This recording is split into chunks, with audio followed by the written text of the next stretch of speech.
The paper clip is calling. That's right. The NASCAR Cup and O'Reilly Auto Parts Series. Head to Martinsville Speedway. We get you set for the occasion with our best bets next, right here on the Backroad. I don't drive a Monte Carlo, and my truck ain't painted black. It ain't got a big white number 3 turning left around the track.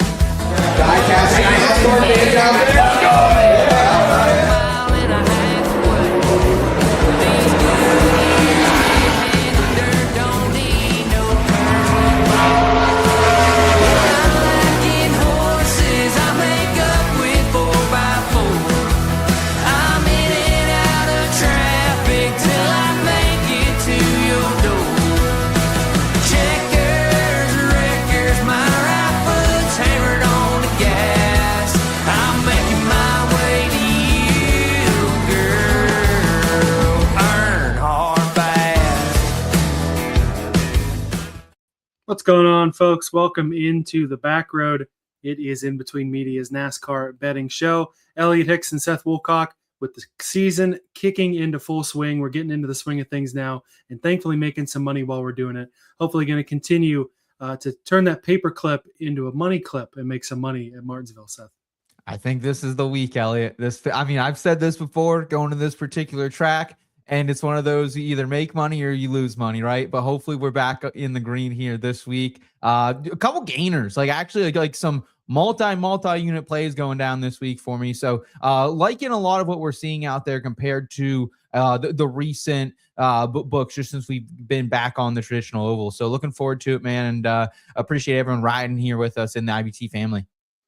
Yeah, man, I think a better analogy would have been we want to make enough money so that a paper clip is not sufficient enough to use as a money clip. Not that you use a paper clip as a money clip anyway. That's neither here nor there. It will be a good show tonight. We'll look in the rear view at Darlington. Pretty good week for at least me there, hopefully for you too. We'll talk more about that in a minute. Horizon Forecast, we will break down everything about said paper clip, the nice little half-mile Martinsville Speedway.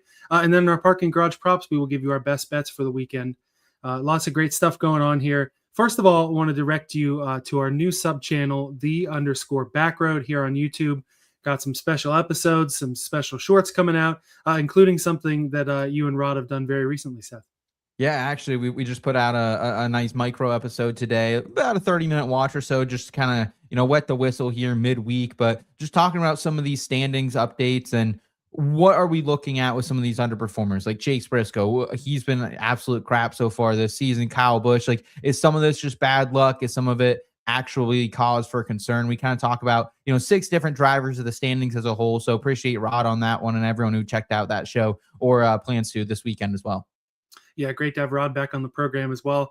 In terms of my opinions, I'd say anyone's pretty much got a shot except for probably the 51 of Cody Ware. And my guy Bowman probably has missed too many races. But you guys break down the analysis a lot better than I do. So after you get done here, go check that out, see what we think about some of those guys on the bubble. A great place where we can chat racing way more than just on this Thursday night or whenever you're listening or watching the program is over in the IBT Racing family. That is our exclusive Discord chat. Free to join the conversation with all of us. Great group over there. We can't say it enough how much we appreciate everyone who's hopped in there. Yes, sir. Also, free entry into memorabilia giveaways. Paid entry, just $3.99 a month or $36 for the year. That gets you our exclusive weekly betting model, which our guy Chris Colicchio has really leveled up this year. Locks in access to our full weekly motorsports betting cards for Chris, yourself, Seth, and myself as well. Entry into the head-to-head matchups contest. Chris has really been smoking us, but I'm keeping it close here. Yes, and we're also still doing some giveaways for some spots here. That's the one you want to bring up. It says giveaway. Our guy Trav a couple weeks ago gave away a few entries here. I think we've issued a couple, and we're looking to issue a couple more too. So over in the Discord chat, it's the giveaways channel. Yeah, you just give that message a reaction, and you get entered into the pool. Did I get that one right? Yes, we are now. I am changing things up, though, for the last couple ones of these. We're going to bring it to YouTube. So just drop a comment below on this video or the other episode of the Backroad this week, and we'll enter you. It can't just be in the live chat because those won't stay forever. So we need you to actually go to the video comments, leave a comment, and we'll enter you in that giveaway as well. I just know there's some people don't want to take the extra step, Elliot, to go to Discord. It's too much. We got into this whole conversation last week. People are busy, right? So at the end of the day, though, we appreciate everyone hanging out with us, including our friend Marcus, who is once again, hey, if you're going to put that comment in, let us know down below who you think is going to win, maybe who you're fading this week as well. I'd love to hear that. Nick also checking in. He's got Tyler Reddick this week. Very, very, I don't want to say it's a chalky pick because I think Reddick's pretty bad at Martinsville actually compared to the field, Elliott, but certainly someone who's been turning it on lately. Yeah, no doubt about it. Thanks for hopping in. And man, the one time I thought I knew what I was talking about, trying to save you from having to explain the steps, we end up switching them up. So yeah, not in the live chat, but on the actual video comments, go leave a comment if you want that free entry. Again, bringing up, Bob and Jamie in here in the comments as well. Thanks to everyone tuning in live and everyone tuning in on the back end as well. You can join the Discord chat and look at all the other fun stuff we got going on. All the links down in the episode description, or you can visit in-betweenmedia.com/chat. That not only gets you entry to the racing family, but also the football family, the entertainment family, and the golf family. Golf getting into full swing now that it's getting warmer. Entertainment, lots of fun going on. Football, the NFL draft coming ever closer. That'll be a show in a couple weeks where you won't see me because I'll be in the draft mess out in Pittsburgh. Yeah, you'll be in the thick of it, buddy. God bless your soul out there. I know quite a few of the boys from back home are planning to attend, and that's a 2.5 hour drive. So I imagine you're going to get half of Western PA out there on the North Shore that night, but it should be a good time. We're starting to put some wagers down in the prediction markets for those NFL draft odds as well. So it's been a good time ripping all the way around. And Ellie, I have to ask, you haven't been to Martinsville, right? I have not, no, but it's definitely on the bucket list, and I'm really excited to try one of those hot dogs, Marcus, for sure.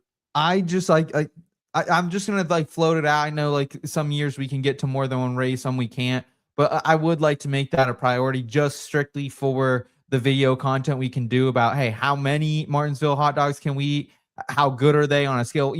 There's a lot of give and take there. So I'm definitely looking forward to that. Got the wedding 10-year reunion in high school this year as well. So a lot happening. And that's just in June and Pocono. So yeah, we're in the thick of it this year, but Elliott, Martinsville definitely one that I think we need to prioritize moving forward. Hey, carve out one of those football Sundays in October, and we can get down there for one of the used to be the race that set up the championship for, but now it'll still be a really important race for the title. Hey, if you can't make it, I'll make sure to have an extra Martinsville hot dog for you, and we'll get one. Just bring it back. How about you bring it back? Yeah. Wrap it in tinfoil, get one right at the end of the night Sunday. Hopefully still good Monday afternoon whenever I'd make it up to you. All right. I'll meet you in Pittsburgh for it. All right. Sounds good. Enough about hot dogs. As much as we'd all enjoy Martinsville hot dog, we'll get to Martinsville here in a minute. Got to talk Darlington first. Chop it up, looking back in the rear view. Baby, that's how you do it. Thank you guys so much. You guys are awesome. You are the man. No way! We did it! Yeah!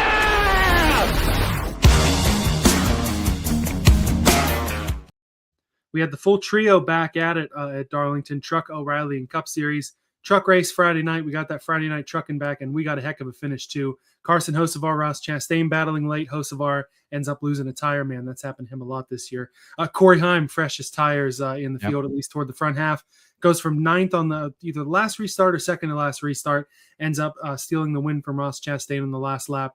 Stole my outright. That was the only truck bet that I had was a Chastain outright. But can't even be mad. Corey Heim not running full-time in any series this year. Can't be mad at him for grabbing that win when he has the opportunity. No, dude, this is a guy, and I think there was someone in the chat last week who was eyeing him up in Kalshi as well, right? And this is making things a bit difficult with all the Corey Heim starts. If you have some season win totals, I don't know if everyone's factoring in, hey, we might see Corey Heim for a third of the races or whatever it is. So I'm glad I have more invested in the championship market with Lane Riggs rather than his season win total, although I did like the season win total as well. So there are definitely those concerns, but overall, truck races have been a lot of fun this year, man. And Carson Hocevar, some bad luck for him, as you mentioned, but man, that guy has speed, and it's fun to see him mixing it up there, at least a third of the races as well. Yeah, I'd be shocked if he doesn't win one this year, but you never know. Sometimes bad luck just runs the whole year.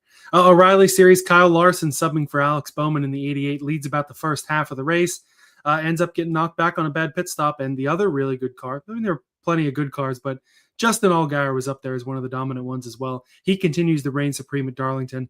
Logano earning another big win at Darlington.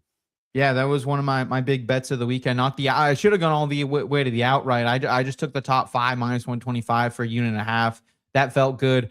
I tried fading Brandon Jones again in that race, Elliot, and that did not come through. And you warned me. You did warn me. I just thought it was a 1-year thing, but it turns out whenever he's in JGR equipment as of late, he's just absolutely good at the Lady in Black there. So I need to, I've done this a couple times though in the O'Reilly series, is I bet the winner for a top 5 and I just need to car lift them up to the outright. So it's something I need to kind of look myself in the mirror, but I'm not doing it this week again too, because there's just too many.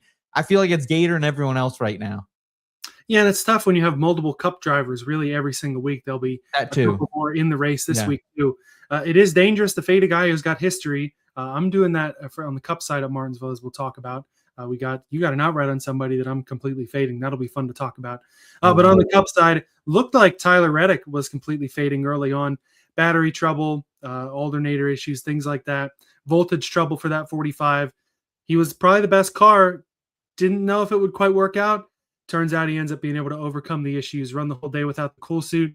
Still had the best car, drives all the way back up to the field. Had to endure a terrible 2-race winless streak. I mean, how did he ever get through it? Gets back to victory lane. Win number 4 of the year for Reddick. Just absolutely unstoppable right now. I can't believe the run that he's on. It is insane, right? And it couldn't have come at a better time too, where we have this new format, which like now he's 95 points to the green above everyone else, and he deserves that. So I'm so glad they put in that bonus points margin there for the winner of a race. That was great to see. And dude, you gotta give it up for RFK in that race. That was really the storyline, I think, is not only how fast Brad K looked, but also Chris Buescher looked pretty good until it got a little squirrely there on the pit stop as well, Elliot. Yeah, man, Reddick and Buescher tangle again, the 17. Late pit call there, 45 kind of runs into the back of him, but Buescher still ends up getting a really good finish in that race. Keselowski did all he could, but that 45 car was just too good. But for RFK, definitely a step in the positive direction. All 3 of those cars at one point running 1, 2, 3, and all of them end up with really strong finishes in that race. Yeah, I was really impressed with them. And Ryan Blaney, he was someone you were on from a top 5, I know, and you cashed that ticket, so that was great to see. And I was kind of fading Blaney just because of the finishes we've seen there for him, but you said it was just some bad luck, and so I really respect that call. And Austin Cindric too, right? To see the amount of speed they had, and then just the lack of all-time disaster of a race. I don't think I've ever seen Joey Logano look that slow. Occasionally nowadays in RCR equipment, you see Kyle Busch that slow where he's running 30 plus on pure speed and handling. You're like, oh my God, that's great. I don't think I've ever seen Joey Logano that bad off merit. So that was crazy to see. But Penske looks good overall, 2 out of 3 teams. And I just got to say, man, these Toyotas right now are on rails too. Right? I was on that Bubba 25-1. He was less than 10-1 by race day, right? So I love getting the positive EV there, both there and on the top 10, even though those didn't get to the window. Those were smart bets that I would make again. But Toyota just feels like they're on a bit of a different level right now, specifically on these long runs, Elliot. Yeah, and the Bubba Wallace bet could have been better than we thought too. Ends up getting involved in a crash. Jones, Hamlin, Wallace all get together. The 23 ends up with the worst of it. He could have been right up there battling with the 45, but not to be, ending up a couple laps down. You mentioned I hit the Blaney top 5. That was just the start of a good day for me. I think all last year I only had 3 weeks in the green in a row, maybe once, and I've got it going already this year. 3 positive weeks in a row. Blaney, the top 5 at plus 175. That was a slam dunk. I added 2 bets race day morning, a couple of top 10 bets, had some boosts on FanDuel that I had to burn. Went on the Ty Gibbs top 10 plus 114. That worked. My top 5 didn't. Top 10 cash though. Chris Buescher plus 137 was able to boost that. Held on. Cash that as well. Big bet of the week for me was Eric Jones top 10 at plus 250. I got another really good late break, just like I did in Vegas. He was running 11th or 12th. Briscoe and Riley Herbst get together. Briscoe tanks from outside the top 5 down into the mid-teens. Hurt my top 5 bet on Briscoe, but I had more on the Jones top 10 bet. So 2 weeks in a row, get a really good beat at the end of the race to help me out. And matchups worked out pretty well too for me. Keselowski over Ty Gibbs at even money. Both of those guys were further toward the front than I kind of thought they would be. Still got the 6 over the 54. And in the matchups contest, I had Josh Berry over Connor Zilic minus 140. That was a pretty fun sweat all day looking at the leaderboard. Both of them kind of in that 20s range all day. Berry ends up beating Zilic by 1 spot. So another point in the matchups contest, and is able to cash a steep glass of juice there, at least for my odds. Yeah, I'll give you credit on that one. That was a matchup I wanted no part of because I thought Brad could be a top 10 car. And then after what I saw on Saturday, like I was convinced that guy could win the race. I didn't go on the outright because I'm like, is he really going to have the late run speed, or one of these Toyotas going to come get him? I thought maybe that Toyota would be Briscoe or even potentially Ty Gibbs or Bubba. It turns out it was Tyler Reddick. So good call for you on that one. Ty Gibbs, though, another strong day for him, right? Cashes a top 10 ticket for me. I had a 30-1 outright going in on Sunday. And even though he didn't qualify well, the books really respected his practice times and lowered that substantially. So some more positive EV there. And then I did get down on that Brad Keselowski top 10 plus 101. BetRivers continues, man. Like, they're giving out a bonus or two every single Sunday. So you do have to wait till after practice and qualifying to get invested with that. But, a 20% bonus from our friends in Pittsburgh there got me that, above even money, top 10 at 1.5. So altogether, I just was barely in the green, like 0.05 of a unit. But that's where the chips fell for me. So Darlington's always one of those for me, Elliot. Like, it's kind of feast or famine. You know what I mean? Like it's one that's gone back and forth for me. Like, I don't want to say I have the biggest history record of success at Darlington over the years compared to other tracks. And what kind of helped out our cards too was tire wear mattered. The high horsepower mattered, but it wasn't some ridiculous race where experienced guys were crashing and everyone needed to replace a toe link. It was an old school Darlington OG. race. Almost, an OG race. We could have been watching it in 2006 instead of 2026. Ripping to Jeff Gordon, Jimmy Johnson, Kurt Busch, and Dale Earnhardt Jr. top 4. One of those races the veterans did really well on, and it's just a very old school race, and that made it a lot of fun for guys like us that have been watching for a while, and thankfully was not crazy enough to upset the cards in our handicapping all that much.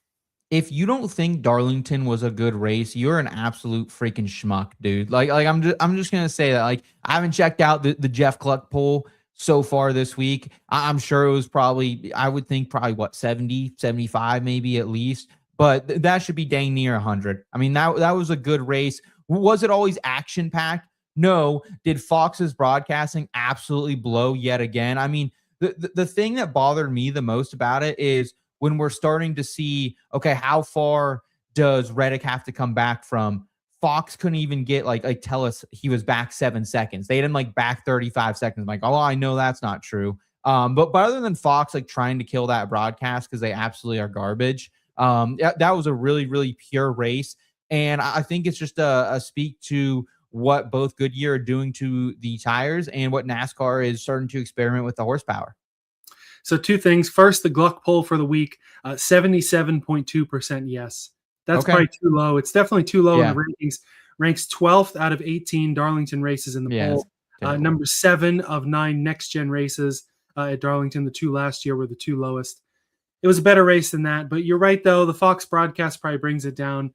The fact that it was old school, different strategies to some of the average, modern, I don't want to say casuals because it could be some people really into it who didn't like it, but I don't know if I'd use a word quite as strong as schmuck, but I would agree.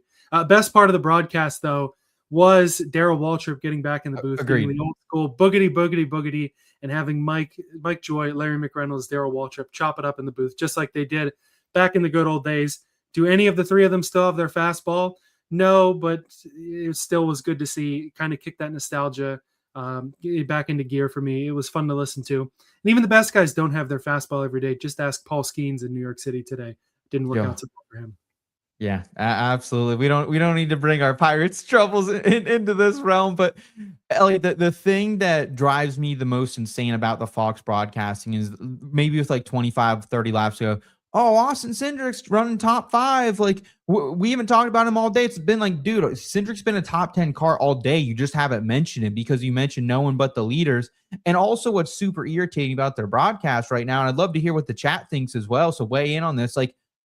When Bubba Wallace wrecks out, they don't let us know like, can he continue? You know what I mean? Like, it's like when someone wrecks out, like, you just don't know. Like Riley Herb, same thing. I was kind of invested with him from a DFS standpoint. So I'm trying to wonder, is he going to be back out on the track? Is he a lap or two down? You just can't figure this stuff out. So like, we got to be better than that, man. Like I've said it before, like if you're going to treat this like a second class thing, like you need to move on because people care about this sport and you're just making it worse.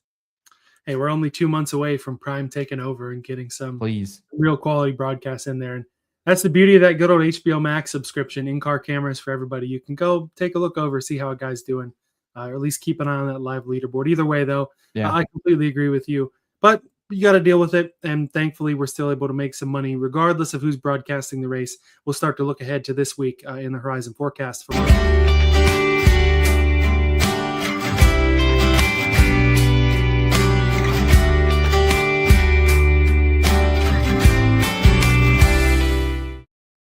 So taking a look at this week's entry list, first of all, I want to say, have you ever heard of hard ice cream? Not in the case of like hard versus like soft serve, but apparently there's this brand called Proof. Hard ice cream is an alcoholic ice cream. That sounds really intriguing to me. Can't say I've ever heard of that before.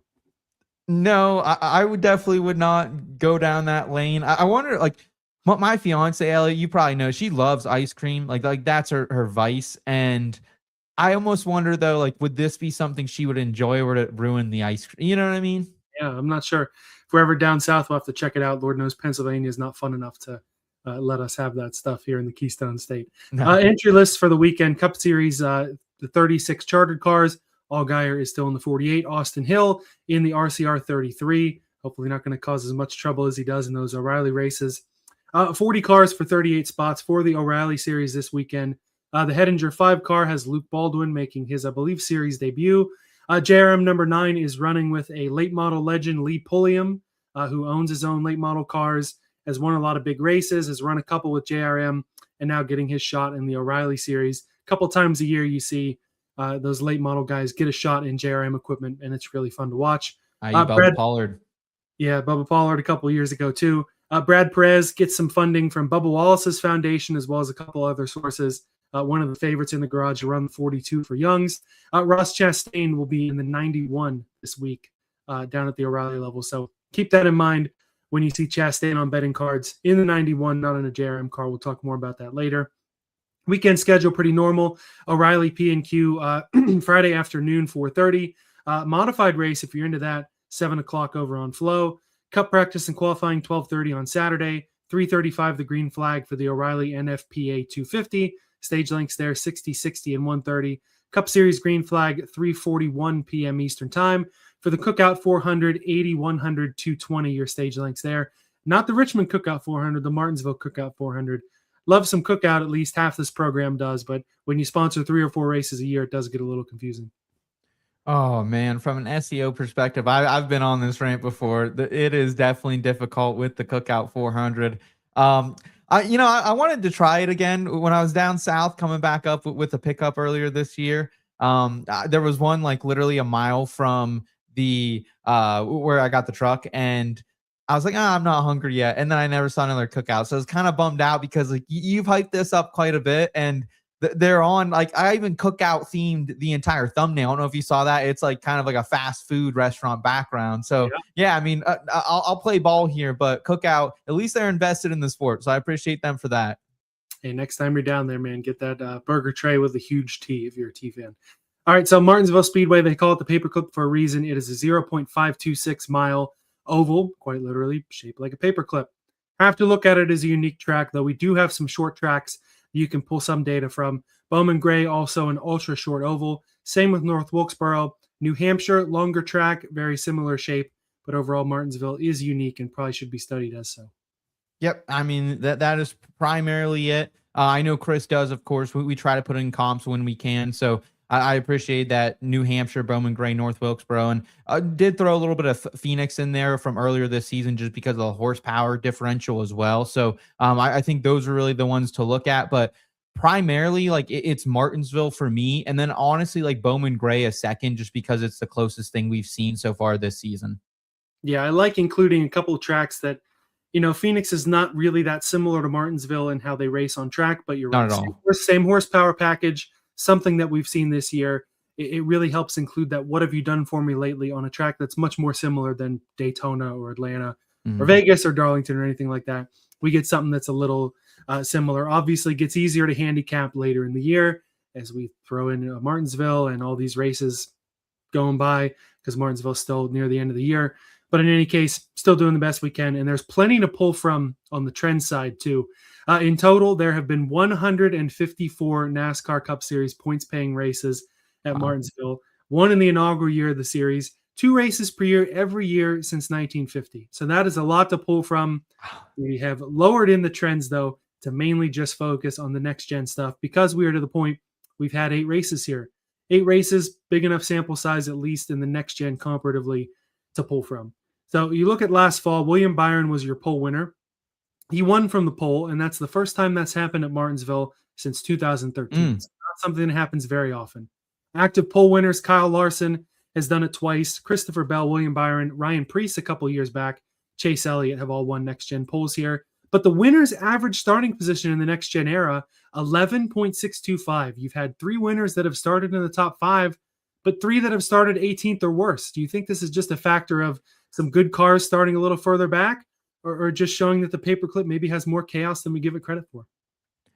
I think it definitely has a little bit more, column A here, column B. I think it has a little more chaos than we give it credit for. But also at the same time, it feels like we do get these cars that often come from 10th to 15th who, hey, maybe they just don't have the speed off the truck. And Martinsville is such a short track that I feel like anything can kind of happen on Saturday, where it lends itself to, hey, who has the best long run car, right? And you are going to get some long runs here at this track. And that's why I can only imagine this would be such a fun track to be at, Elliot, just because you can really see these drivers making the moves up through traffic, right? And the lap traffic and how you can hang on at the end of it. Like, how many times have we seen it, whether it's like Eric Almirola getting tracked down by Ryan Blaney at the end, or, go back in the day when it's Jeff and Jimmy, those types of drivers. So just super interesting, but one of those tracks that it always has a soft spot for me, for sure. Yeah, and the race winners here are really a who's who of the top guys in the Cup Series. In the next gen, you've seen William Byron win 3 times here. Ryan Blaney has a pair. Christopher Bell, Kyle Larson, Denny Hamlin. You probably would rank those the top 5 or 6 drivers in the Cup Series if you had to rank them together. Talking about how the race winner starting average around 11th or 12th. The pole winner does have a good average finish here, 8.5, and 3 of those are runner-up finishes. So you start up front, you're probably still going to run up front. Doesn't guarantee a win, though. Yeah. 3 P2s along with Byron's win. Since 2023, so that's cutting out the first year where everything was kind of nuts in the next gen. The average finish at Martinsville since then, Kyle Larson 3.7, Ryan Blaney 4.5, Chase Elliott, Joey Logano tied at 6.5, Denny Hamlin, Ross Chastain at 9.8. Again, kind of a who's who of guys. Really good on most of the tracks in the Cup Series, and definitely really good at Martinsville. We talk about a lot of these young guns, a Ty Gibbs, a Carson Hocevar, almost maybe to an extent like a Chase Briscoe. What do you kind of feel about the younger guys this week, seeing that these trends are mostly the guys who really know how to get it done and have had long careers in the Cup Series?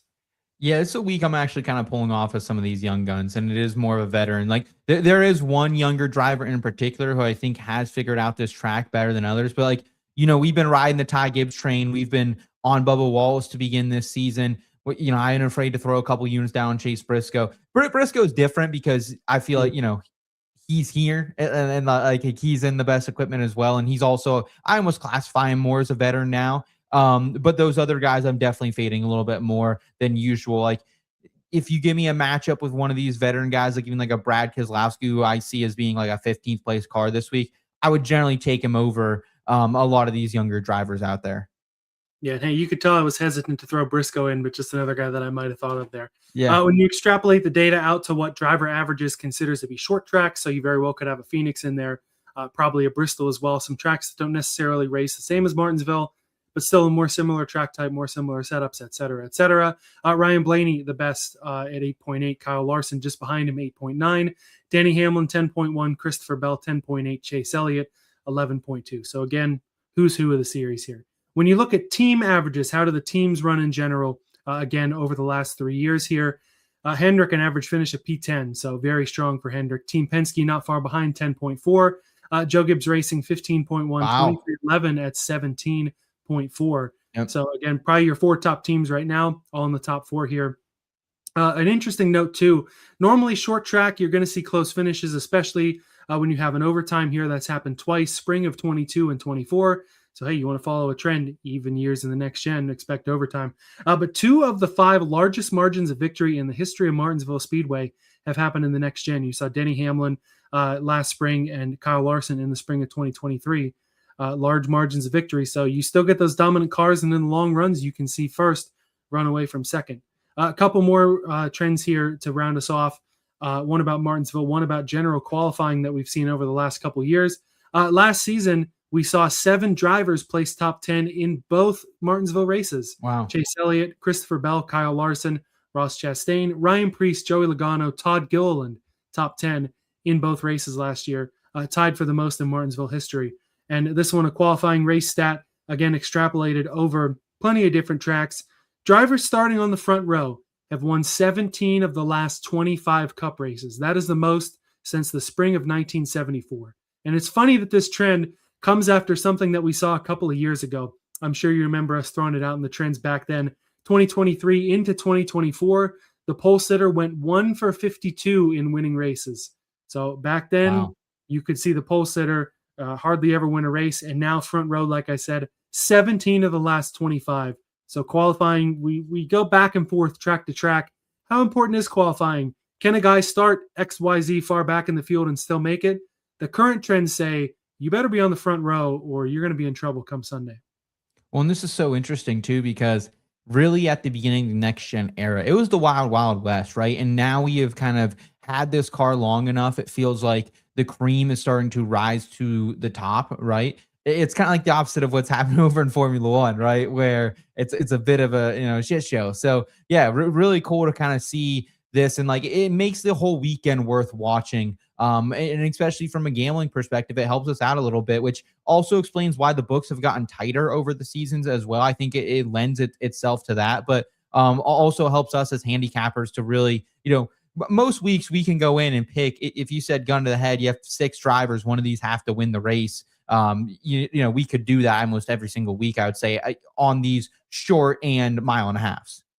Yeah, man, I feel like at this point, anywhere but the super speedways, you could do that. And even on the super speedways, you up that 12, you're probably getting the winner out of those 12. But in any case, definitely going to be interesting to watch. You got to have those setups dialed in at the beginning of the weekend, because there just isn't the time, there isn't the difference between the teams like there was in 2022. I feel like back then we probably didn't think it was the Wild West. Now looking back at it, definitely was the Wild West. Definitely saw some things 22, 23 that we're just not going to see anymore until whenever the next car comes out and we can confuse everybody else again. All right, we're about to get to the bets here. We want to shout out our iFantasyRace.com Asterisk Mark Driver of the Week first, Seth. Yeah, shout out to Denny Hamlin here, who just had a great car last fall at Martinsville. Looked like a contender to win yet again here, but then it really got the best of him there, and he ended up finishing with an asterisk mark 35th. And in this last stage, he was running second on lap 335. The engine blew up, as usual, what JGR is kind of dealing with sometimes late in the season. In terms of total speed rankings, by segment, Hamlin was ranked having the 3rd fastest car on the track. So Denny Hamlin, someone you're going to look at last year's stats, last fall in particular, and they're not going to look good, but definitely someone we want to keep in mind. Like, I'm not super high on JGR as a whole this week, Elliot. I'm not sure where you are. Like, I'm a little bit lower on them than I have been the past few weeks. I think this is potentially a Hendrick or a Ryan Blaney win more, or Joey Logano more in particularly. But, it's hard to count still at this point Hamlin out and Briscoe at this track and Bell. So, like, if I'm fading anyone from Toyota, I think it's more of the 2311 camp based on some of the earlier trends you were telling us as well. Yeah, I really don't have a lot of Toyota stacked on my card, but definitely not ignoring them either. Ryan from My Fantasy Race, shout out to him for putting together not just the Asterisk Mark report, shouting out multiple drivers each and every race, but all the other reports that he does. He was tweeting earlier this week that it was kind of a tough race to put together an Asterisk Mark report for, because last fall you kind of had everybody on the right playing field. But if you remember, the 2 guys locked into the championship 4 in the final year of the playoffs heading into Martinsville, Denny Hamlin won at Las Vegas and was locked in. Chase Briscoe won at Talladega and was locked in. Guess which 2 cars blew motors during that Martinsville race that did not matter to either one of them? The 11 and the 19. So again, we're not in the garage. We don't know for sure what these teams are doing. Probably viable to say they probably were doing something a little different in those cars, whether it was less effort into the Martinsville car or trying something with an engine setup that was a little different, a little strange. Didn't work out for either of them. They blew up. But you want to look at their spring stats more than their fall stats from last year. Denny Hamlin, his spring stats were pretty good. He won the race, one of those dominant runs, one of the largest margins of victory in Martinsville history, as I said. So those little quirky engine things they were messing with last fall, probably not worth marking on their permanent record here, so to speak. Chris mentioning number 1 pit stall is a weapon too, unless you're Ryan Preece. Yeah, I think a couple years ago when he won the pole, must not have worked out well for him.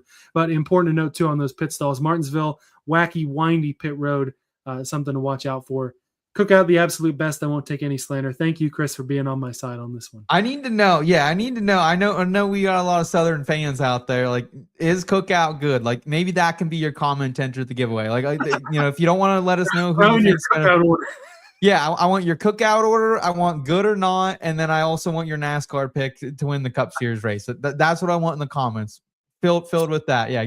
Because I need the cookout order because I was disappointed when I went. That's all I'm gonna say. But beggars can't be choosers when you're driving like 10 hours south. So yeah, man. I tell you what, the next time you will not be disappointed for sure. Mentioning about those comments, if you missed it earlier, our giveaway for spots into the IBT Racing family. Of course, it is free to join the conversation with all of us and enter into the memorabilia giveaways when they take place.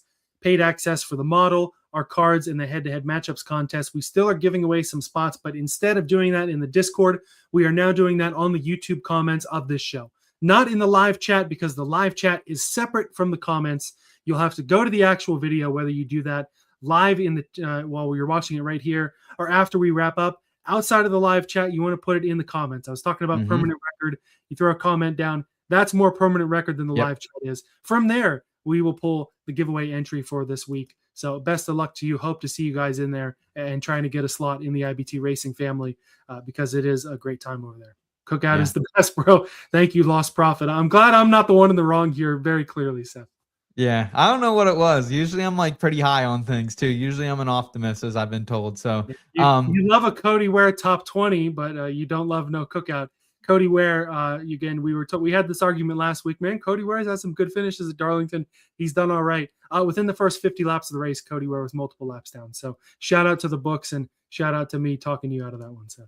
Yeah, I appreciate that. And also, Elliot, shout out to our proud presenting sponsor of the program tonight, WannaParlay, who is just doing a great job at creating fun and exciting opportunities that connect people. And WannaParlay really embodies that joy of winning, the heartbreak of almost winning, and all those other emotions that you're going to experience during competition. And it comes from the brains of 2 Kansas State college football players. So go Wildcats, baby. It's all about stacking legs, competing with real sports lovers like yourself and getting real cash wins every single day. You can 1,000x times your money and cash out fast. Are you ready to get in on the game and flex those parlay legs? Go ahead and download the app for iOS and Android today and get a 100% match bonus when you use the code IBT at sign up. Again, that's code IBT to get a 100% match bonus at WannaParlay. Link to that, of course, is in the episode description, and really appreciate them. And I'm always hearing, Elliot, people saying, oh, I can't gamble in my state. Well, you can use WannaParlay. My favorite part about them is their college football offering, specifically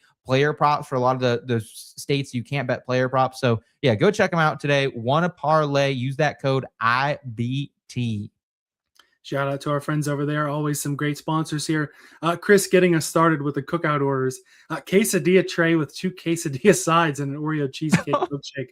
Now, I do love the fact you can get a quesadilla as a side. I don't know if I'm loading up with 3 quesadillas. You got plenty of variety there. Stack up a burger just the way you want it. Go with quesadillas one side. The white cheddar bites have been the side for me the last couple times at Cookout. I'm not a cheesecake guy, but just a regular Oreo milkshake. That sounds good to me. You're not a cheesecake guy? What are you talking about? I'm not much of a cheesecake guy, man. When's the last time? Plenty to offer in the dessert world. I'll go to the Cheesecake Factory, have a nice meal, maybe a little piece, but I'm not, there's other ways to go in the dessert. Really? Yeah. Is it because there's the word cheese in it? Is that why? No, it's just not. That's I didn't try cheesecake until I was like probably like 18, and then I because I was afraid of it a little bit, and then I had it. I was like, wow, this is the best dessert ever. I've missed out on my entire life, so I will always be down for a little cheesecake. They actually put a slice of cheese. Yeah, see that can't be healthy, but I'm here for it, right? Like the ultimate disclaimer here is you don't go to cook out for a healthy meal. If you're on a diet, you're not going to cook out. If you're looking for something like cookout it's in the fast food category, but when you look at the kind of fast food in the diabetes category, by the sounds of that, my friend. Holy cow. If you skip the milkshake, you're probably going to be all right if you're worried about that. If you're gonna eat this meal that Chris is suggesting, the quesadilla, the triple quesadilla and the Oreo cheesecake milkshake, you might as well just smoke an entire pack of cigs right after, because you're going down either way. Hey man, smoking's cool again. Have you seen on Twitter the old Charlie Sheen commercial of him is promoting a Japanese brand of cigarettes? Has that come across your timeline? No, that is not. No, I'll run a little Charlie Sheen though. Okay, all right. That's classic though. 90s Charlie Sheen smoking a dart in New York City. I don't think it gets much cooler than that. All right, enough of the peanut gallery here. I know we're wanting to talk racing and talk bets. Let's go ahead and get back on track. Put it in park for the parking garage props.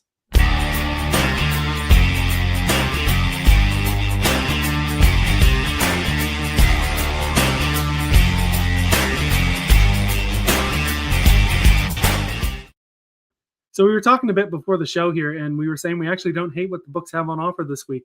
Certainly not bad, especially in my favorite placement props market over on Bet365.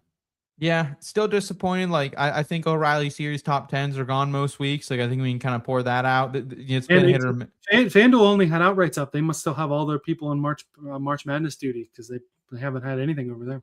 Yeah. So that's been a bummer too. Maybe things get better as the year improves. So, but other than that, like, yeah, I was really happy with some of the value we're going to talk about tonight overall.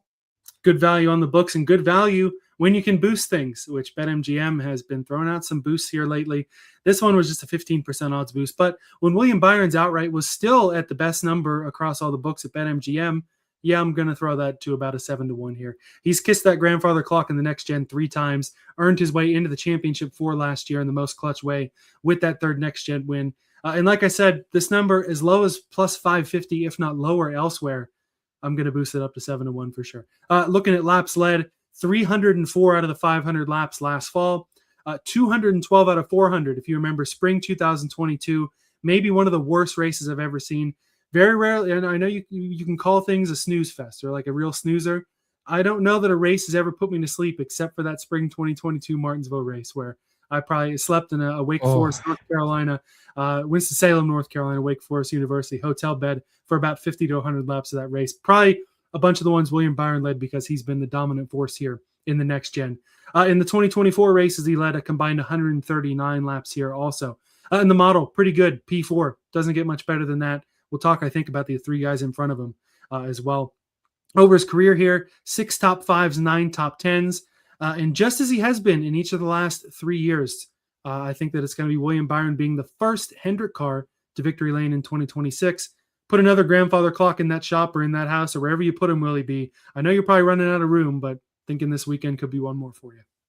Yeah, I'd love to get invested with him somehow. Like this was the guy that, I definitely had circled this week. He comes in 4th in the projections, and I think honestly, he's like right in that top tier, right? Like there is a top tier to this, in my opinion. There's 5 drivers that are substantially higher than everyone. They have an A to an A- grade. That's Denny Hamlin, Byron, Joey Logano, Larson, and Blaney. And he was someone I was really high on, specifically because he runs better in the spring than he actually does a lot of times in the fall. Like Ryan Blaney's the man in the fall. Like I wouldn't put an outright on anyone other than Ryan Blaney in the fall race. But when it comes to this spring race, William Byron seems to have something going on. So I'm definitely here for it. Hopefully it's not a race like we saw a couple years ago here in the spring with William Byron. I just need a better number on him. And this is, I guess, a way to get invested with that better number.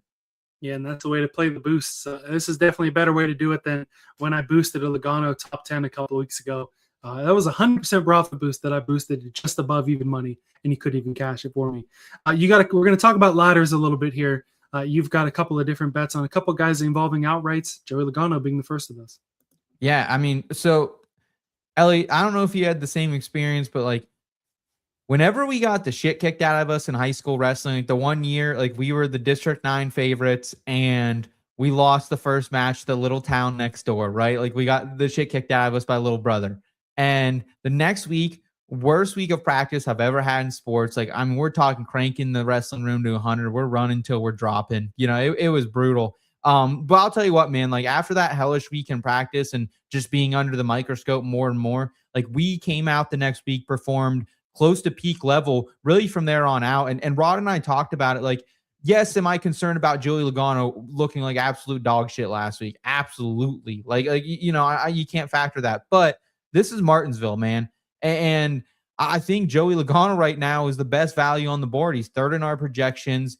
And Caesars has left him out all the way at 15-1. FanDuel's down at 8.5-1. So FanDuel is seeing what we're seeing, but half the other books aren't, because I've seen him at 14-1 a couple of places as well, including Kalshi. But looking at the spring race in particular here, he's fourth in the loop data score and also number one in average finish, 4.5. So this guy's been on rails when we come here. Overall, at the Ville in the next gen era, Logano, absolute heater with 100% top 10 rate, 8 for 8 that this guy's done. There's been some 9s. There's been some 10s, but he's 5th in total speed rankings in that span. He's 6th in average running position and driver rating in that span as well. And like also, when you look at these comps, the 2026 Phoenixes, the Bowman Grays, the North Wilkesboro, Loudon, some people want to factor in Iowa as well. Like 4th in average finish up among those tracks, 3rd in average start, 4th in total speed rankings. So I've got 0.8 units on this outright, and then I have 5 units, big gainer for me, on the top 10, minus 137 from our friends in Pittsburgh.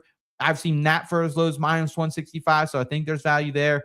Like, I just don't think you're going to see this again after qualifying because he's been on rails to usually unload off the truck. And it just feels fitting to me, Elliot. Like you go have one of the worst performances of your, NASCAR Cup Series career in Penske equipment.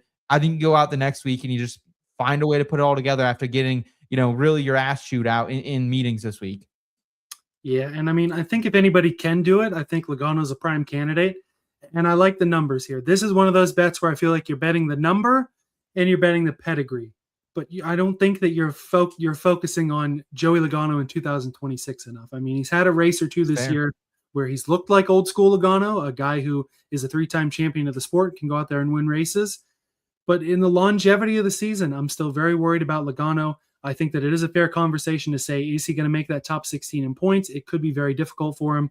I think that you're going to see runs more like Darlington, maybe not running straight up 34th on speed, but I feel like we're going to see more Logano running around the car number, running around the position of his car number 22 than you will running in the top 5 throughout the season. And Martinsville's a place where he's got a lot of good history, so I can give you that.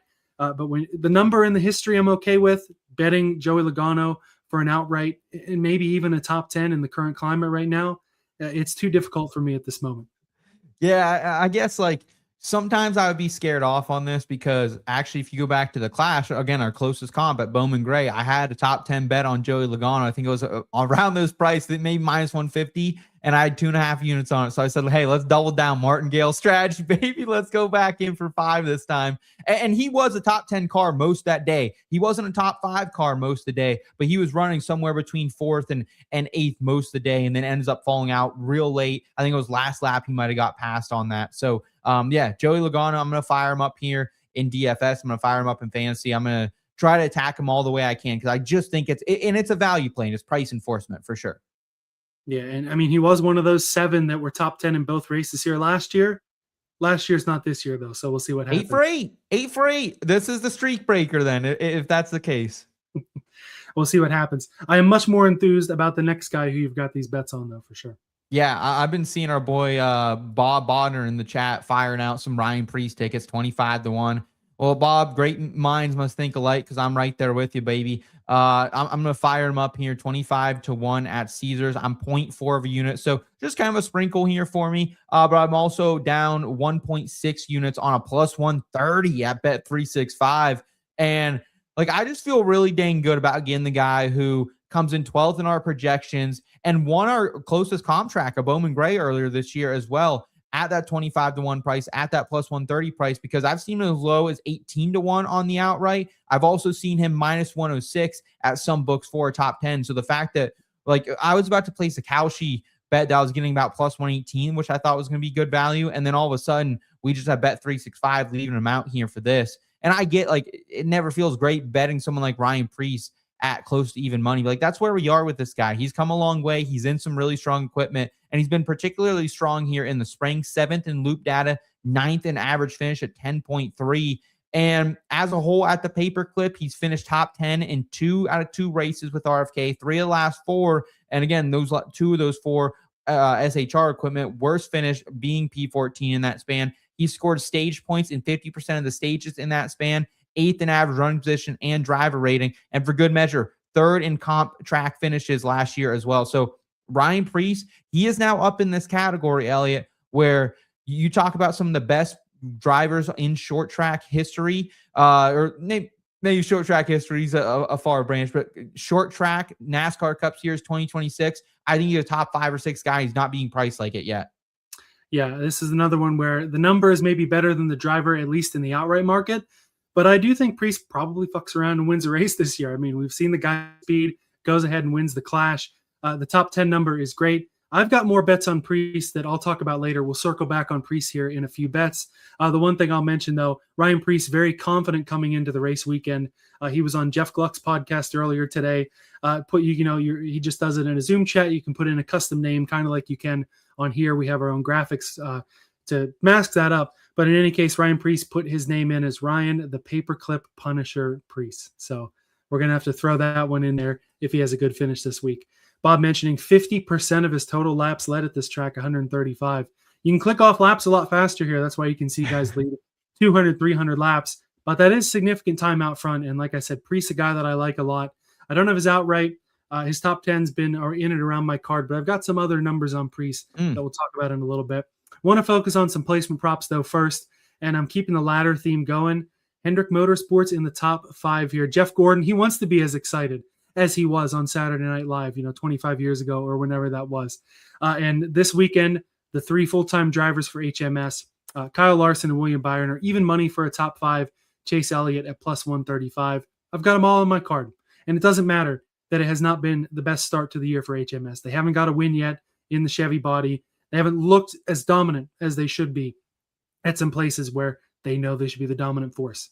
But this place is different. Martinsville has always been different for Rick Hendrick. Yeah, that first win back when it was All-Star Racing, where they pretty much needed to win the race or they were going to shut down. At least that's the story that they tell us decades later. But they took that win, and they now have 30 wins all time here. That's more than any other team. And everyone in their full-time stable has won a race here. Of course, they only have 3 of those 4 out there this week. But it doesn't matter because those were the 3 guys that were 1, 2, 3 a couple of springs ago when they all ran those ruby red cars for the 40th anniversary. You look at this year, though, all 3 of these guys have had at least 3 top 10 finishes this year and all at least 1 top 5 finish. So it's not like they're running like complete garbage. They all have had chances to win races this year, and it certainly is not the end of the world.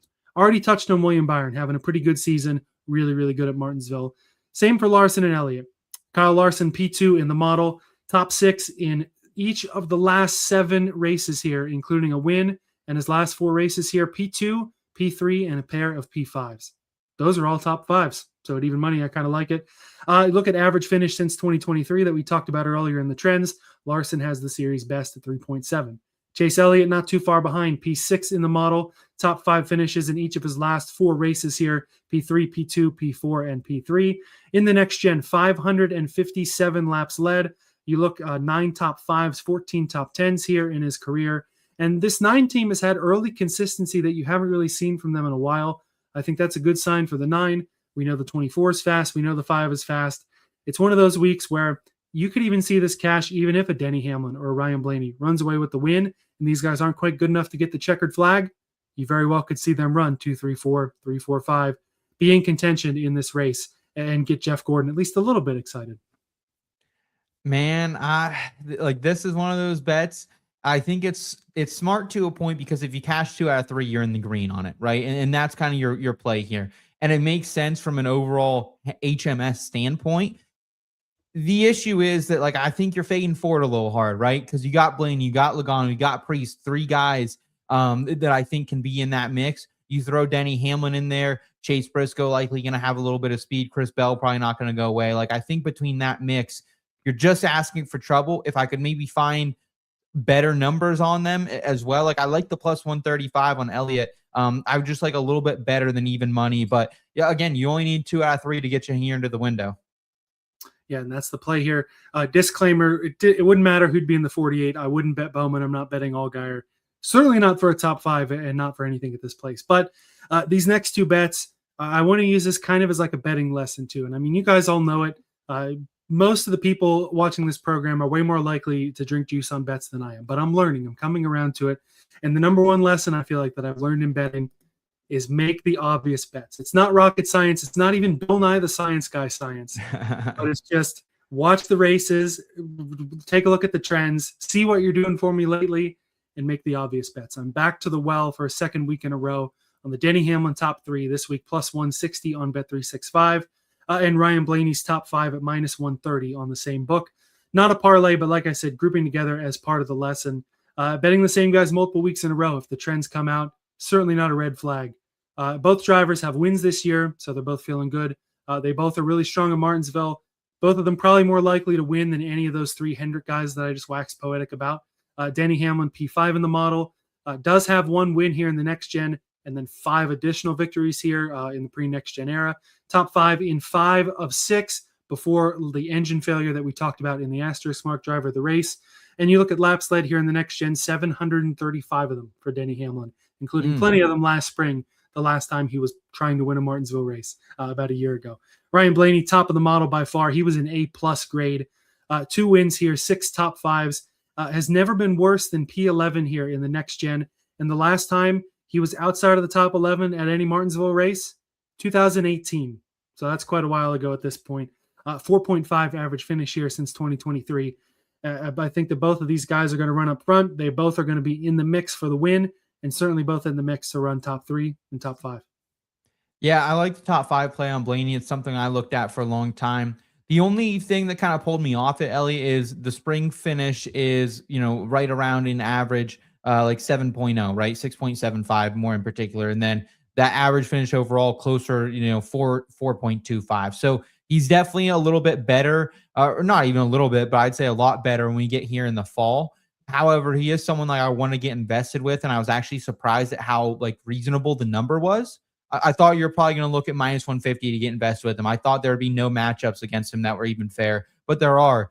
There's other good drivers in that area too. So I do like the Blaney top 5. It's something I'm going to continue to keep my head on swivel for and see what we can do.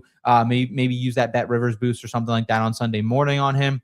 Hamlin top 3. It's not for me. I do like Hamlin this week. If you can find him maybe in a positive matchup against Tyler Reddick or something like that, I would consider it. I do like Hammy here, and he's had top 5 speed the last 3 times we've come here. He was pretty bad though. If you remember in that March 2024 race, that was one that kind of gave me pause a little bit, but I couldn't remember if that was a weather induced thing where it was super cold that weekend or what that was. But I just remember him kind of being a little off there. So that's the one trepidation. But other than that, it's pretty much green flags. But again, I would probably take a top 5 rather than push it here to top 3. Yeah, I don't blame you there. March 24 was that Hendrick can of whoop ass 1, 2, 3 week. So I don't have in front of me where Hamlin finished, but I don't blame you for 11. Pause. Yeah, okay. So that's not going to be the best in the top 3, but it's one of those where, you kind of, I don't want to say cherry pick the stats, but Danny running top 3, that was kind of the number that I like the best. The outright a little too low for me. Top 5s, top 10s, a little too juicy for me. You've been hitting top 3, yeah.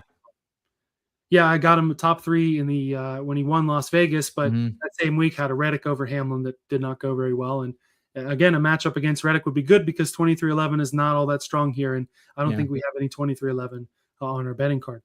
Moving to some deep replacement props here. We got a squad ride here. First off, Todd Gilliland, top 10. I have this at 5-1 at theScore. You have it a little higher, plus 550 over at DraftKings.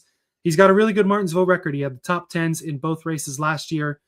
3 top 10s in the last 5 at Martinsville, 13th or better in 6 of his 8 career starts here. So a guy, there's just those tracks that work well for some guys. Todd Gilliland and Martinsville going together like peanut butter and jelly, or that whatever that sponsor is this week. I kind of like that. I kind of like that color scheme, and I think it's going to look real good with some extra rubber around the tires and coming home with a top 10 finish with that 34 car come Sunday night. This is likely the only time this season I will consider having FRM on the card. Maybe like some Zane Smith top 20 Kalshi action or something. Eventually I could get there. But for the most part, like this has been a team we've faded almost as a whole this season. I don't know if you've bet any FRM this season. I don't think you have I don't know if really anyone's been throwing any FRM gainers or anything on the program. And I actually thought about like going and drinking on Kalshi. There's like a -170 top 20 number on Todd Gilliland. But I was just like, with how he's been running, and like even I remember late last season at places he was good before, like Watkins Glen and stuff, he kind of crapped the bed like for the first time in quite some time. So like that was pretty disappointing. So for me instead, like I'm just going plus 550 at DK. Got a little bit better of a number than you, but in that same ballpark here. And like Gilly, he's only done it once this season, getting a top 20 and then I was at Phoenix. So again, it's going to be a half unit on that top 10, but 14th in average running position in the next gen at this track, has 2 straight top 10s. 3 of the last 5 races he's ran here have also resulted in top 10 finishes. And there's a P13 thrown in there too, where you're in the mix. And anytime, like again, if he finishes P13, Elliot, and you and I had a 5-1 on him, like that was a good bet in my mind. So yeah, I'm not going to have FRM on the card much, but, let's go ahead. Todd G, get him back fired. A couple of years, dude, like 2 or 3 years ago, we were cashing in on Todd G top 10s quite a bit, especially when he was on that heater of a run. But it's been some time. So it feels good, but it feels weird to welcome him back in too. It's kind of like seeing like an old flame you haven't seen in a while. And then all of a sudden they show up at a bar and, you're 5 or 6 crispy boys in and, things are going to get interesting real quick. Yeah, I forgot about that. Gilliland a couple years ago ran, I think, in the top 17 in like 15 straight races or something, or 17 out of 20 back in the summer of 24. But yeah, been a while since we've seen that. We've seen 2311 have a big time jump post lawsuit. Haven't really seen that with Front Row yet. But it's a young driver lineup. It's a developing driver lineup. They don't have a true veteran in the stable. And if they do, it's Todd Gilliland, who really is still learning the ins and outs of cup racing. It's not an equipment bet. It's not even a team bet, but it's a driver at a track bet, one of those that kind of work. Honestly, those work better than if you say, oh, this team is faster. This guy had a good run here last year. A guy who's consistently really strong at a track is a guy that you really want to look at. You kind of go in a different direction here with your top 10 on the number 7 car. Yeah, give me a little Daniel Suarez, 8-1 here on a top 10 at Bet365, 0.7 of a unit for me. And like Elliot, this has nothing to do with his projections. This has nothing to do with his runs at the Ville. He has never finished top 10 in the next gen. So understand that going into this. This is about a few things. First, it's about this guy finished P4 at the Clash this year. Also, he's sitting 14th in points. He had top 10 speed at Phoenix and Darlington at certain points of those races as well. And then, like, it's just the fact of the number here. This has gone off. I saw it at plus 350. I think that was maybe at theScore, which usually is pretty reasonable placement props odds. I've seen it 5.5 to 1. To see an 8 to 1 sitting out there on Daniel Suarez, a guy who has been top 10 more, at least in the conversation more times than not, hasn't got the finishes, but has been in the mix. It feels like a great number. Like if you can give me an 8 to 1 on Daniel Suarez to get his first top 10, I'm here for it. Yeah, you know me, man. I love these "what have you done for me lately" bets. Suarez, a really strong start to the year in that 7 car. As long as Ross Chastain doesn't pull a Hail Melon and send him into the wall too, like we see on those NASCAR 25 lobbies sometimes. You're just minding your own business and you get smacked into the wall and there's nothing you can do about it. And I don't think Chastain will do that to Suarez, but past that, top 10 at 8 to 1, playing the number, playing the "what have you done for me lately" game, I don't have a problem with it at all. One more bet here in the placement props. It's not exactly a perfect squad ride, but we both are down this week on some Shane Van Gisbergen.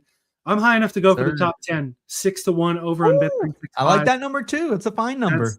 That's what you can go on the books. You've got the prediction market number. I'm going to hop in those prediction markets. I got the account signed up, so you're going to see those from me too. But on the books, top 10, 6 to 1, Bet365. SVG, he is really starting to come together on the ovals. We're seeing good runs. P11 at Phoenix, even after spinning twice. P14 at Darlington. That was impressive because he ran like absolute dog shit there, both races last year. To run P14 there really shows some improvement. You look at the last 2 fall races here at Martinsville, P12 and P14, and that's when the guys learned the ovals, barely had any oval experience. He has been the lead dog at Trackhouse this year, has been cemented in that top 16 in points all season long, has occasionally run better than he's raced, but also has had like Phoenix, you could argue he was maybe better than 11th at times. Darlington P14, he might have had a car to go up there in the top 10. SVG is going to be a guy that's not going to go away all year, and we're going to talk about him on more than just the road courses because it's going to be something that makes sense, especially at a 6-1 at a place where he's, Martinsville could be one of his 3 best ovals, already. Yep. And it's something where we're going to go for some big odds on. Top 10 though, I can understand the pause. So your top 20 over on the prediction markets, definitely a safer option. Yeah, we're going to go ahead and go over there. 1.46x here at Kalshi, 2 units down. That translates to minus 140 is what you're essentially paying for this, folks. And like the thing about Shane Van Gisbergen and a reason he is a play this week, Elliot, is because these road course ringers traditionally very good at short tracks. Like go back even to these other road course ringers that have been good over the history of the sport. Like, not the ones that are coming in for the one-offs, but like the ones like Marcus Ambrose, who have been around for a little bit, the AJ Allmendingers at a time. Like it's similar how you work the clutch and the brake, right? And we've seen that from SVG in particular since he's gotten in the Cup Series here. 20.3 average finish in his 3 starts here. You laid out the P14, the P12 beautifully. So you got to love that. That's the 21st best in the garage. And then again, I'm going to go back to the Clash, Elliot. I know tires and there was rain and some different stuff, but he led 15 laps in this year's Clash, man. And also finished P9 the year before in the 2025 running of the Clash at Bowman Gray as well. So this is a guy who's shown speed on this type of track multiple times. And he's just another guy. Like, what have you done for me lately? Well, he's finished top 10 or top 20, 4 out of 6 races this season, including 2 of the 3 traditional ovals. SVG's gotten a lot better, and people aren't talking about it on these, overall ovals. Like he wasn't even that great at the road course this season. He's still sitting, inside the top 16. It's been remarkable, and people aren't talking about it enough. So I might take a dabble eventually in that top 10 market as well, but I want to see what kind of speed we're working with off the truck. But yeah, 2 units down for me here on a little SVG. I'm 1 for 2 so far this season, pretty much even money. Hit a big Daniel Suarez top 20 a few weeks ago. Looked like I was going to get Riley Herbst to the window as well, and he got racked out. So yeah, let's fire up a little SVG top 20 here. Yeah, and like I said, I did sign up for the prediction market Kalshi, and it's neat too because you can lay it out a couple of different ways, and I can set up the numbers to look like the odds on a traditional book. So I just see the yes and no. This I would see it that minus 146 or whatever. You can do that? You can set it up. I got it as soon as I opened it up. I said you can look at it this way where it's the 1.46x. You can look at it as like a chart or something, or you can set it to look just like odds would be on the books. The same way. Oh, no way. I've been out here converting all these by hand. I swear to God. Wow. Oh yeah, my goodness. It was just a prompt as soon as I signed up. So I was like, yeah, I would love it to look exactly the same as the books because that's how we're treating it. And it's something I'm definitely going to get involved in a little more because who doesn't love a top 20 bet? We are degenerate enough to bet it. Probably, between us two or maybe even Rod and Chris as well, you might see a top 20 bet on just about every card the rest of the year. Honestly. Yeah. It's a good market, man. It's a good market because it allows you to get invested with these players. Like, again, like you and I, obviously, you were both leaning SVG. You and I both leaning Todd Gilliland. Gilliland's someone who just hasn't ran good this season, so you're not going to bet a ton of money on him on a juice top 20. But like SVG, who's ran good enough, it's a way to get invested with him that's different than, you're not getting SVG head-to-heads. You're not getting that. And so it's like a top 10 or nothing. So this just kind of gives us another way to get invested with these mid-tier drivers, which you and I are all about these guys who are going to run somewhere from 10th to 21st. It's always a good sweat. Yeah, man. Hey, it was fun watching Barry and Zilich rip in the mid-20s most of the day at Darlington. Wanted to get to a couple comments here as we round down the show.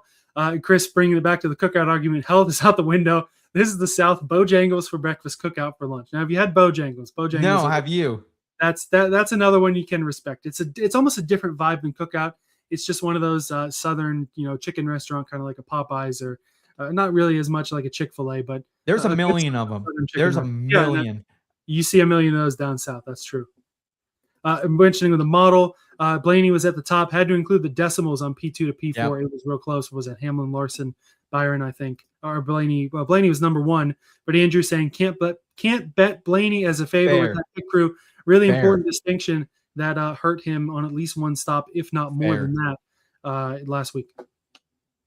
Yeah. I mean, that's one of the worst pit crews I've ever seen right now. Like, they need to fix that. If Penske were real a-holes, like, HMS wars last year. They just go, hey, Josh Berry, we're going to take your pit crew from you. Maybe that happens still because, I mean, Josh Berry's 34th in the points. So there might be a swap in the near future, and I wouldn't be surprised about that. But, yeah, good point out there from our boy Andrew on that one. Appreciate Andrew.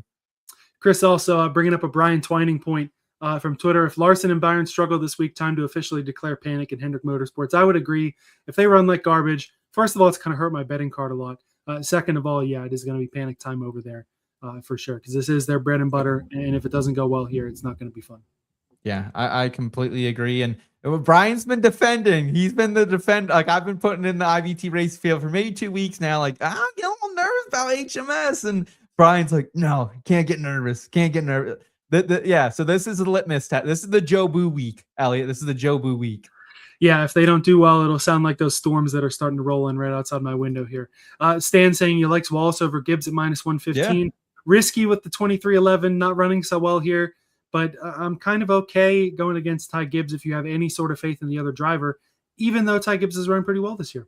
Yeah, I'd want to fade him with someone else. Like, but Bubba, like if I am a betting a 2311 driver, it is Bubba. And Bubba actually ranked out or rated out higher in the projection than I thought he was. I think he came in, what are we looking at? Like maybe 9th. Yeah. So like Bubba does have some good stats here. But honestly, a lot of that is due to his qualifying, I think, more than some of like his average comp finishes aren't the best.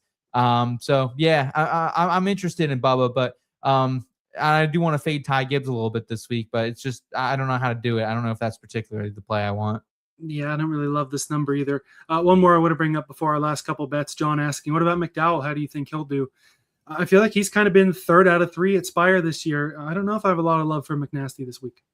I mean, McNasty's someone I was super high on, John, coming into the season. I think one of my hot takes that he was going to, finish top 12 in average finish. And like he's right around the outside looking in of that playoff cut line right now, getting in the chase. And I do like McNasty, but it just feels like, yeah, like he just hasn't had the consistent runs. Martinsville's not a place where he's particularly super fast at. Just like looking at his next gen finishes here, 25th, 18th, 19th, 25th, 21st, 33rd, 12th, 24th. So like there's no real value in betting him. Like he's pretty juiced for a top 22 because I already looked at him there. So yeah, there's just really like, what if you had to put a number on McDowell finishing this week, Elliot? I'd probably say 16th to 25th. Is that the right range?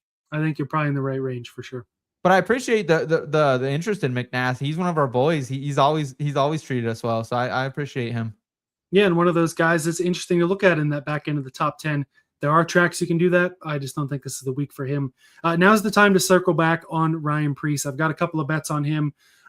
These arguably can be just as, I don't want to say as much of a reach because I have confidence in them, but they're kind of up there with the win in the top 10, winning Group C over on Caesars and over Joey Logano in a matchup at +125. We talked about it. Great weekend for RFK at Darlington. Great start to the year for Preece, constantly running around that top 10, top 12 drivers in the same place in the points. And like we said, he wants to be the paperclip punisher this week for sure.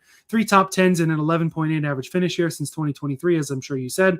12th in the model. And I know the model loves some Joey Logano. But after that Darlington stinker, man, I'm going with the guy who's got the momentum and has got the what have you done for me lately here at the plus money. Group C is a pretty tough group. Preece is he's in with the big dogs here. Tyler Reddick is in that group. Ross Chastain in this group. Kyle Busch in this group. Reddick, kind of mid here. 2311, kind of mid here. Ross Chastain, decent stats here, but a low confidence driver and a low confidence team right now. I mean, when you got Chastain openly talking about how he's getting his ass kicked by a Spire car with a driver that he doesn't like behind the wheel, and then goes out there and doesn't really do anything to write home about, nothing I can recall at Darlington, that's pretty low confidence. And I'm putting Kyle Busch in the same category. Worse equipment than Chastain, low confidence driver, low confidence team, nothing to write home about in the Martinsville stats.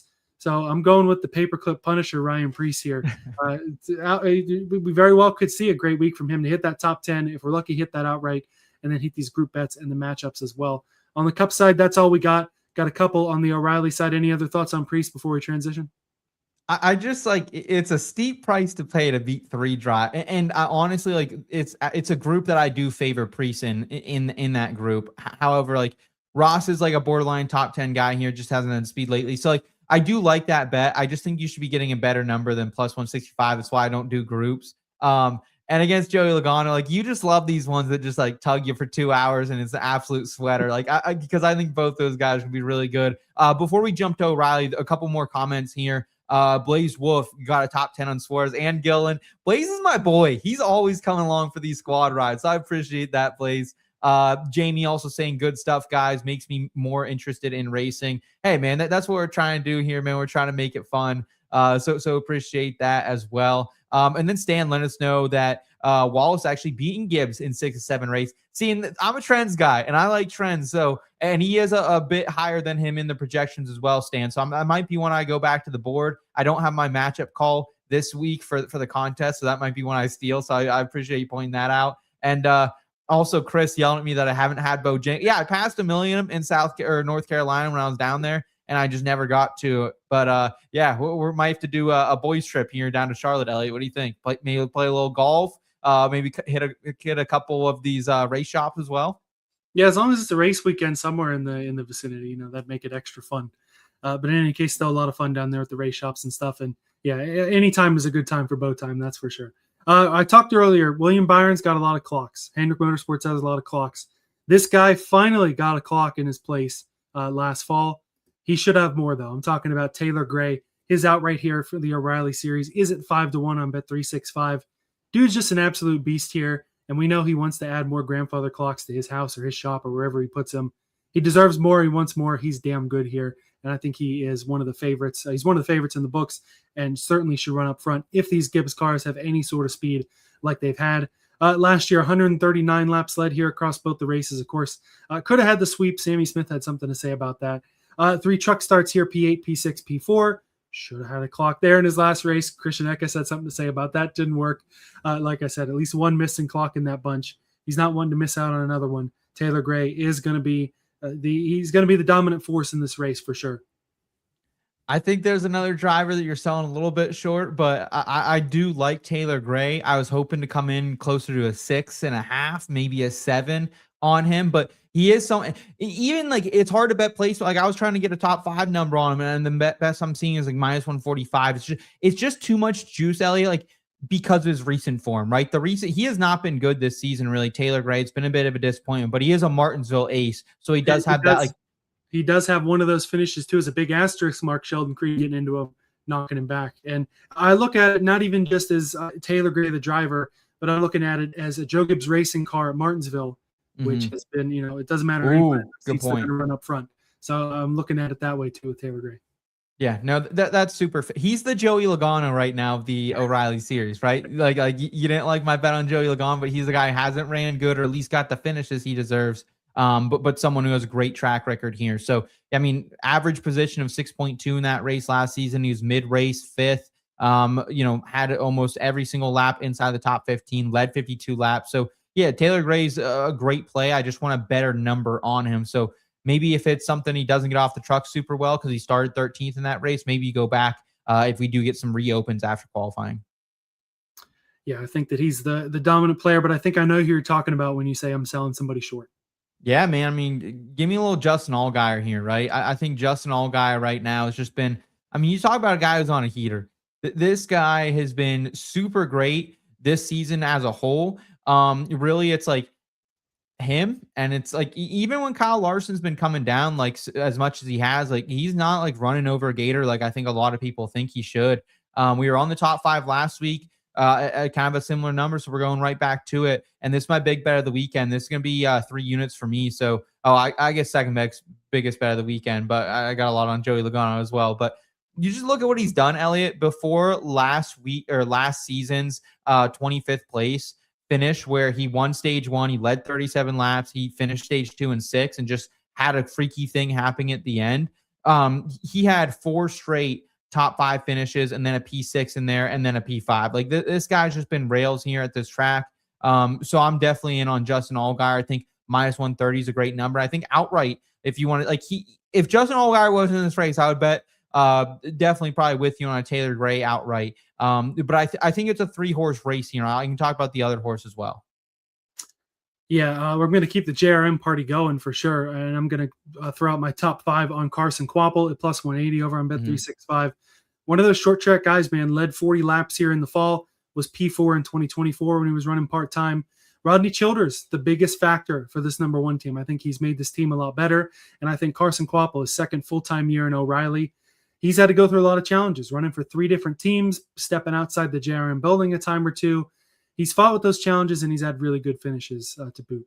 P3 over at Phoenix, P5 at Darlington, and arguably has run strong everywhere, including at Circuit of the Americas in a car may have been built by JRM, but not normally up to JRM standard, and still ran pretty well with it there.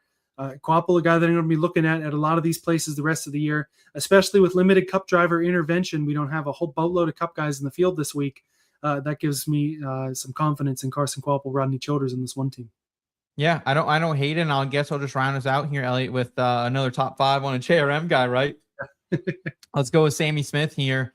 And this is a guy who's just been super quiet this season, but P6 right now, points putting together some really, really nice finishes. Feels like he's kind of like maturing to the full length, right? And I think some of the mistakes he's made in the past, particularly short track racing, I think that has proven well for him. Finished P2 here in the fall. I'll also go back to that spring race last year, P10. Like if they had top 10 odds, I'm just saying, like if it was minus 150, I don't care. I would bet my house on Sammy Smith top 10 this week. Like you go back, he's done it 6 races in a row here, and you look at those 4 of them have been for top 5. He's led a ton of laps here as well.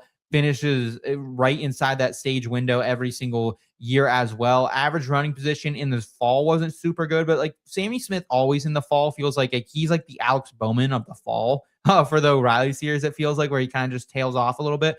But I just always remember watching Sammy Smith at this track, Elliott, and he just has so much speed, right? And whether it's in a truck or whether it's been in an O'Reilly series car, he's someone that I think has something to say here every time we get here. So I'm looking forward to Sammy Smith being a rocket this weekend. Again, I would love a top 10, so it's only going to be a 0.6 of a unit sprinkle in this top 5 here, plus 140. But I do like the number, especially when I'm seeing it for as low as like even money at, I think DK they added even money, which are like, oh, I don't hate it at even money. And then again, Bet365 come back for us here once again. So yeah, Sammy Smith on the top 5 finish, plus 140 to go with that Gator, minus 130. Bet365, there really are legends in the placement prop market. We appreciate that. Yeah. If they could throw out the top 10s, though, like you said, it'd be nice. But Sammy Smith, one of those guys, I kind of would look away from him because he would have that kind of young gun, doesn't keep his shit straight. But he's becoming a guy who, knows how to keep his shit straight, is becoming more of a well-rounded driver and somebody that's going to be worth betting, especially at tracks that he's good at. So don't hate this play at all. For my head-to-head matchup pick, let's throw out the leaderboard here first. Chris is still on top, but finally the undefeated record is over. Wow. I am 1 behind him after cashing that Barry over Zilich. We got Kyle, Lars, Blazed, CJ right behind me there. So pretty close up at the top. You're at 2. We got Jake, Rod, and Trav with 1, and others still could be looking to get on the board here. It's tightening up at the front, still a wide open game here. And I've gone a lot of matchups this year on the O'Reilly side. It's been tough to kind of find good Cup matchups, but usually every week there's 1 or 2 on the O'Reilly side that I'm really enthusiastic about. And I'm really enthusiastic about my pick this week. Jesse Love plus 130 on Bet365 against Ross Chastain. And I know Love hasn't been great here, but to me, this is a misprice because Ross Chastain is not in a JRM car. He's not in a call car or whatever. He's in that 91 for DGM. And no disrespect to those guys. I love those mid-tier O'Reilly teams. Yeah. Against the series champion last year, even though he's not so great at Martinsville, I just don't like that at all on the Chastain side. If you did have Ross in a JRM car, I'm not touching this. But a more experienced, more well-rounded Jesse Love, I think he is also one of those guys. I mean, he won the championship last year. There's not a whole lot to improve on. But he's a guy that, again, more well-rounded, more matured, more track time here, more experience, less guys that are going to be able to beat him in the series, at least amongst the full-timers, as long as they don't whiff on whatever they whiffed on. And even if they do, man, I feel like Love at this number over a Cup guy in a not Cup quality car, I like it a lot. Yeah, I mean, I think this is a great numbers play, right? Because it reminds me a couple weeks ago of your Taylor Gray over Cole Custer bet. Very similar in fashion, except you were paying the juice on that, right? You were drinking like minus 140. Minus 200 or something. It may have been that. I think it was minus 140. I think it was minus 1. Yeah. Either way, it should have hit. Thanks, Sheldon Creed, for that one. Yeah. But regardless, like now you're getting plus money on this. So I do like that. I will say though, Elliot, like I'm very disappointed in myself because usually I'm the matchups guy and like that's my favorite thing to bet. I just haven't found a lot of value in the Cup Series matchups pre-practice and qualifying this year. And most of the weeks, 3 out of the 5 weeks so far for this contest, I've gone with a Jesse Love head-to-head. I've only hit it once. So it's your time to hit it now. You can take the mantle, and if you hit on Jesse Love this week, you have to find another Jesse Love head-to-head to keep the streak going, my friend.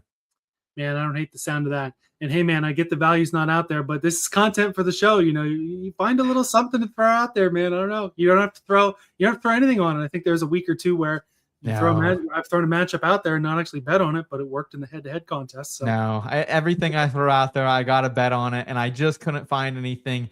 And I mean, if I got to take one right now, like gun to the head, I'll take that Wallace over Gibby. Like that our boy Stan's thrown out. Like I think that's a pretty decent one.